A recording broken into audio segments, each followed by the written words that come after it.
वालेकुम स्टूडेंट्स, आप कॉन्ग्रुएंट और सिमिलर फिगर्स के बारे में कंफ्यूज हो जाते हैं। चलिए आइए मैं आपको एक्सप्लेन करती हूँ बहुत अच्छी तरह से। वीडियो को पूरा ज़रूर देखिएगा और मुझे फॉलो भी कीजिएगा। Thank you so much.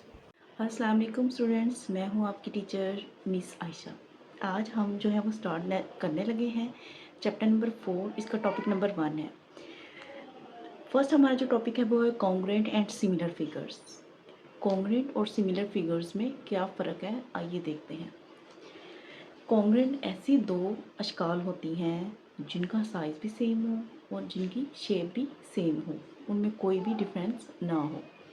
जबकि सिमिलर सिमिलर का उर्दू में मतलब है मुतशाबा।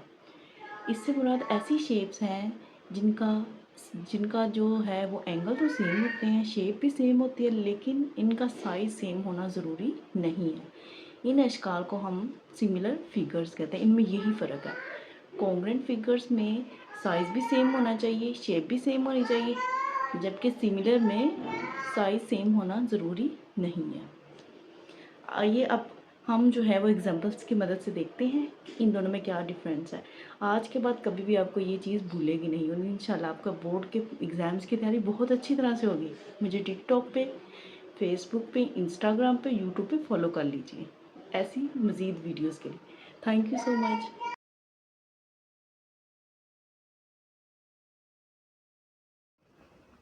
स्टूडेंट्स, हम लोग पढ़े थे कॉन्ग्रुएंट एंड सिमिलर फिगर्स के बारे में। जो कॉन्ग्रुएंट है उसका ये साइन होता है, ठीक है। सेम शेप और साइज़ भी इसमें सेम होता है, एक ही जैसी जो होती हैं उनको हम कॉन्ग्रुएंट कहते हैं फिगर्स। और सिमिलर जो है उसको ज़ाहिर करने के लिए हमारे पास ये साइन मौजूद होता है। इसमें सिर्फ शेप्स सेम होती हैं, ठीक है। उनकी शेप सेम होती है, साइज़ का सेम होना ज़रूरी नहीं है। और इनके एंगल्स भी एक जैसे होने चाहिए सिमिलर फिगर्स में। आइए हम एग्जांपल से देखते हैं। जैसे देखें, हमारे पास से फिगर है, ये हमारे पास ए है और ये बी है, तो ये कॉन्ग्रुएंट है, ये सेम है। इसका सिर्फ जो है वो तरीका थोड़ा सा चेंज है, लेकिन बिल्कुल सेम है। इनके एंगल एक जैसे हैं, तो ये कॉन्ग्रुएंट है।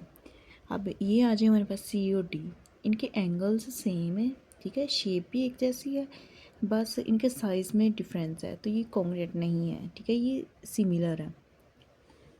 अब आ जाए हमारे पास एक एंगल बी है 30 और एक एंगल है सी 60 का, तो ये दोनों कॉन्ग्रुएंट नहीं है ये, ठीक है। तो उसके लिए हम क्या करेंगे, हम इसके ऊपर एक जो है फुल लाइन लगा देंगे। तो इसका ये मतलब है कि B is not congruent to C.